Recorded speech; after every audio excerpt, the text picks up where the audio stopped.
जब हम लोग किसी चीज की मांग नहीं उठाने के तो समझते कि भाई समाधान कैसे होगा। क्या मांग आज तक उठाई नहीं है? 40 साल 50 साल हो गए गाँव में 50 साल हो गए बसे गाँव को, क्या किसी ने आज तक मांग उठाई नहीं? क्यों जी? उनका विरोध करो ना फिर। मांग तो उठाई है आज तक। हमने अपनी समस्या का समाधान कर लिया, उनका विरोध करो, उनको नकार दो, अपने आदमी को रखो। नहीं, मेरा कहने का मतलब ये है, अगर मान लिया जिन लोगों को हमने पहले जिताया उन लोगों ने हमारी समस्या का समाधान नहीं किया तो आपको नए को देखो। जो आदमी क्षेत्र में काम करने वाला बंदा उमेश कुमार है, मैं मानता हूँ, इनसे ज्यादा पब्लिक के बीच में रहने वाला कोई विधायक नहीं। अभी हमने विधायक बनाई उम्मीद पे खरे उतरे और रुतबा रावत, लोगों ने इतना अच्छा समर्थन किया उसको। इतनी निकम्मी विधायक निकली हरिद्वार की, इतनी निकम्मी विधायक निकली, उसका निकम्मा विधायक आज तक कोई बढ़ा ही नहीं। नमस्कार साथियों, जय हिंद, वंदे मातरम। और मैं फिलहाल आया हूँ हरिद्वार लोकसभा के एक गांव में। गांव का नाम है फूलगढ़। तो कुछ बुजुर्ग यहाँ बैठे हुए हैं, तो लोकसभा इलेक्शन की कवरेज कर रहे हैं, गांव-गांव जा रहे हैं, लोगों से बातचीत कर रहे हैं, पूछ रहे हैं। तो इनसे भी जानते हैं इस बार रुझान क्या है, किसकी हवा ज्यादा है और गांव की समस्याएं क्या है, ये क्या समाधान चाहते हैं, इस गांव में क्या होना चाहिए। ताऊ जी, सबसे पहले आप अपना नाम बताइए और ये बताइए कि हम कहाँ खड़े हुए फिलहाल। आप बताता मेरा नाम द्रकपाल चौहान है, हम ग्राम फूलगढ़ में बैठे हैं। फूलगढ़ में बैठे हुए। अच्छा, आपके गाँव की मुख्य समस्या क्या है आपके अनुसार? समस्या तो यहाँ कोई हॉस्पिटल नहीं, आज तक कोई डिस्पेंसरी नहीं, कोई स्कूल नहीं है पास तक। सारे आवे लॉलीपॉप देर चले जाओ, स्कूल भी नहीं है, कुछ नहीं है यहाँ पे।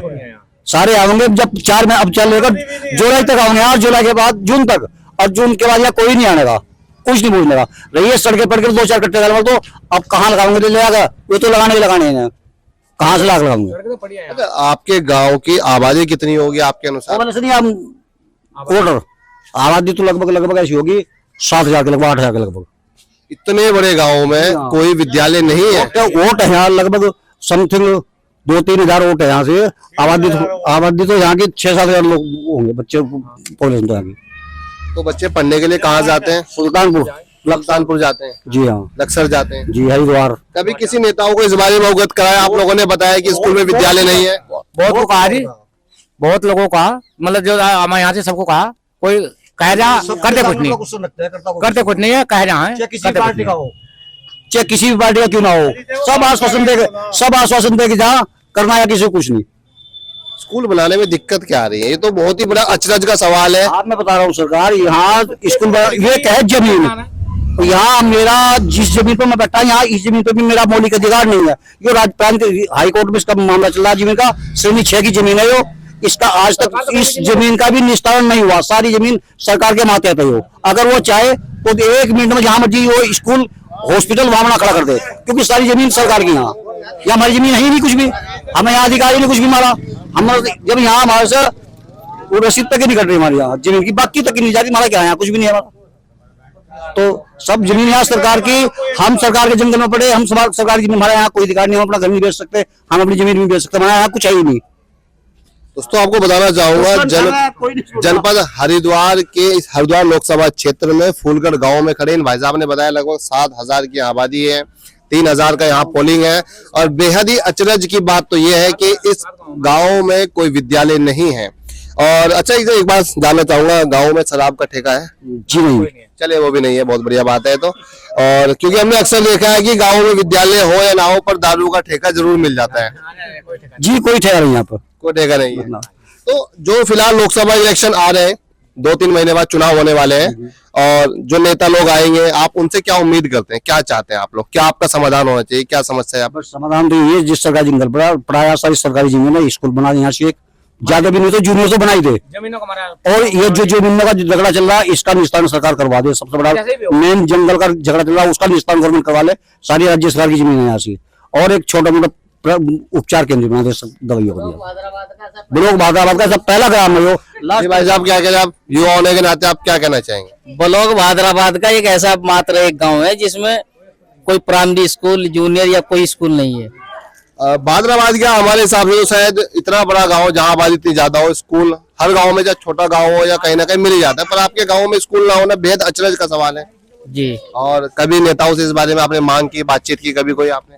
मांग तो करते रहते हैं पर कोई पूरी करे तब ना। पूरी नहीं कर पा रहे हैं। तो क्या लग रहा है अच्छा आपको 2024 में चुनाव होने वाले हैं और अब कई नेता लोग आएंगे, कई पार्टी के पदाधिकारी भी आएंगे, वादा भी करेंगे, तो आपको क्या लग रहा है कि कौन नेता आपकी इस मांग को पूरा कर सकता है? आपको क्या लगता है? अच्छा, एक बसपा है, भाजपा है, कांग्रेस है, एक निर्दलीय विधायक उमेश कुमार भी मैदान में, इन चार में से आपको क्या लग रहा है? अच्छा, आपका मन क्या कहता है? लगते राज बना दे सो तो अच्छा है, लेकिन मुझे तो लगने रहा है जब आज तक तो बना नहीं तो अब अभी कौन बनावेगा? कैसे हो जाएगा?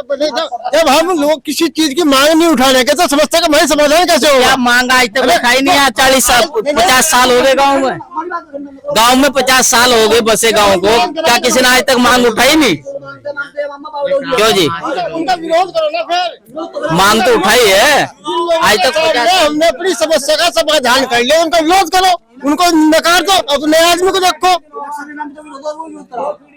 नहीं, मेरा कहने का मतलब ये है, अगर मान लिया जिन लोगों को हमने पहले जिताया उन लोगों ने हमारी समस्या का समाधान नहीं किया, तो आपको लोगों को देखो। जो आदमी क्षेत्र में काम करने वाला बंदा उमेश कुमार है, मैं मानता हूँ, इनसे ज्यादा पब्लिक के बीच में रहने वाला कोई विधायक नहीं है। अभी हमने विधायक बनाई उम्मीद पे खरे उतरे और रुतबा रावत, लोगों ने इतना समर्थन किया उसको।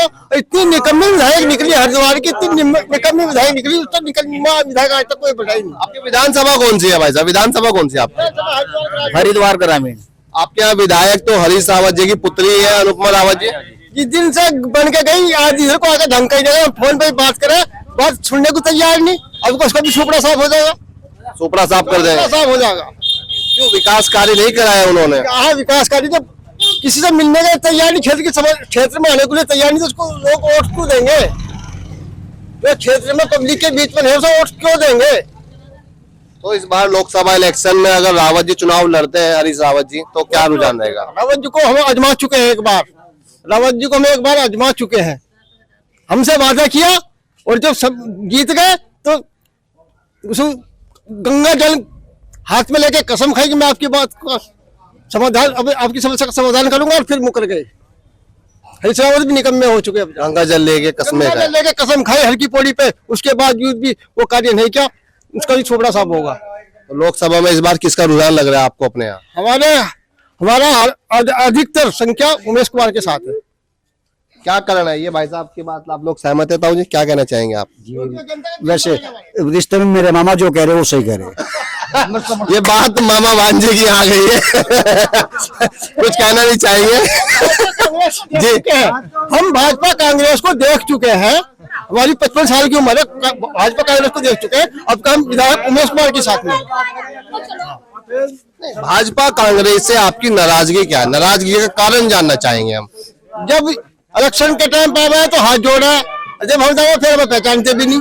तो ऐसा उमेश कुमार भी तो ऐसा कर सकते हैं। तो एक बार तो अजमा लेंगे, एक बार अजमा के देख लेंगे, जब 10 को अगले एक बार इनको भी अजमा लेंगे।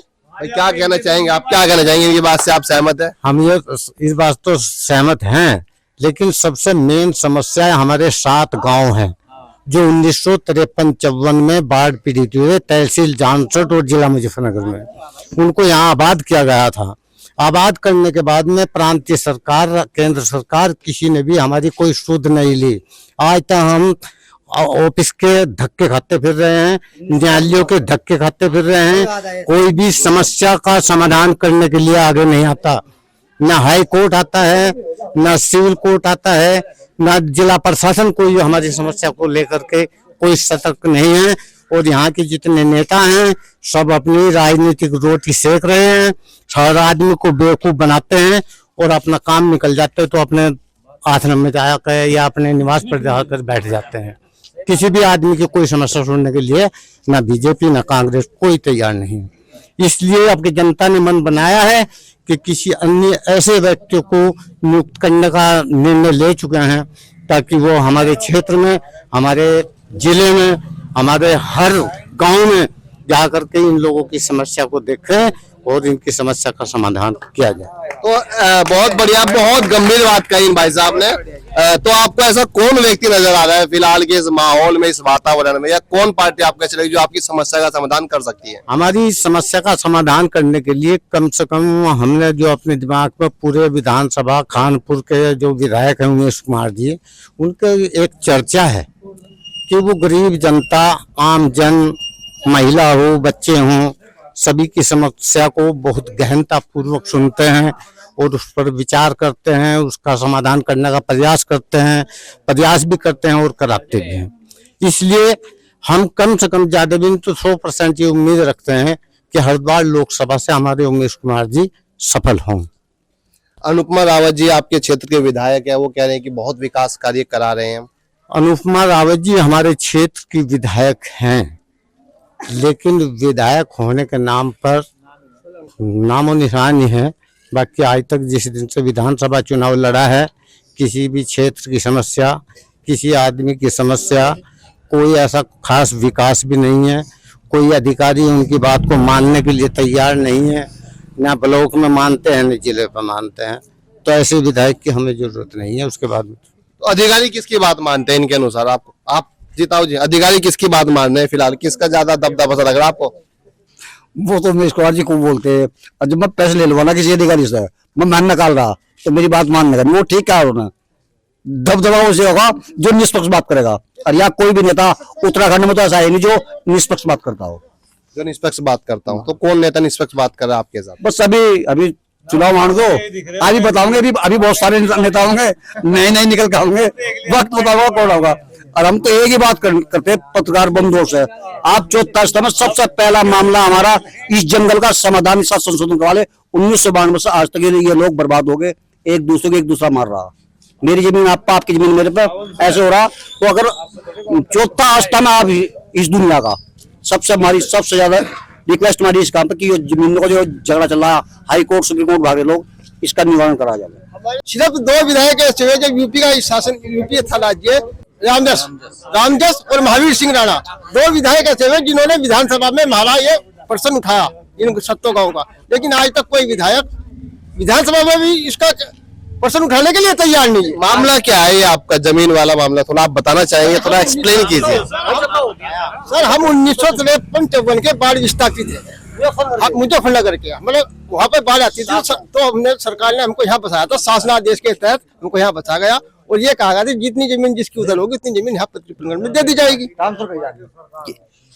तो इसमें जो चलते रहा मामला, सन 1992 में भूमि दी गई पट्टे पे। जिस आदमी को जितनी उधर भूमि थी उतनी भूमि इसको यहाँ दे दी गई।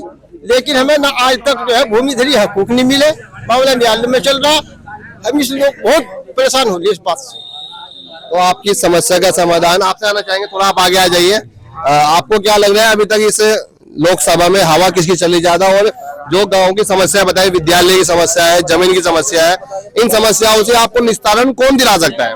भाई अब तो उमेश कुमार पे नहीं रखी, मगर आप कैसे देख ले, हर बार हर पार्टी का देख लिया, बना के भी भेज दिया।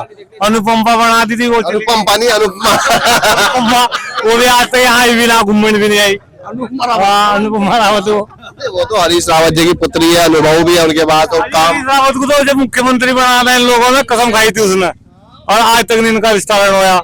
इन पर लठ बजे अनुपमा तो अभी एक ही बार आई, वो भी पूरा भी शासन नहीं हुआ। तो काम करा पाई 2-2.5 साल में? आप संतुष्ट हैं उनके कार्य से, अनुपमा जी के? नहीं, संतुष्ट तो है, और संतुष्ट में जितना उनके सरकार में जो उन्हें निधि मिल रही है वो लगा रही है, और कहाँ से वो अपना घर बेच के लगा भी नहीं।